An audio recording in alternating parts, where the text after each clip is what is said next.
अस्सलाम वालेकुम प्यारे बच्चों।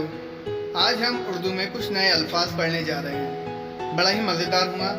आपके स्क्रीन पे जो अल्फाज नज़र आएंगे उसे मेरे साथ दोहराओ और याद करो, ठीक है। आर पार, आर और पार को दोनों को मिलाए तो एक नया लफ्ज़ बनेगा आर पार। इसी तरह काम, इसमें काज को मिलाएंगे तो बनेगा नया लफ्ज़ काम काज। ये एग्जाम में पूछा जाता है, इसलिए ध्यान से देखो और उसे समझो, बड़ा ही आसान है। टाल जमा मटोल बराबर टाल मटोल।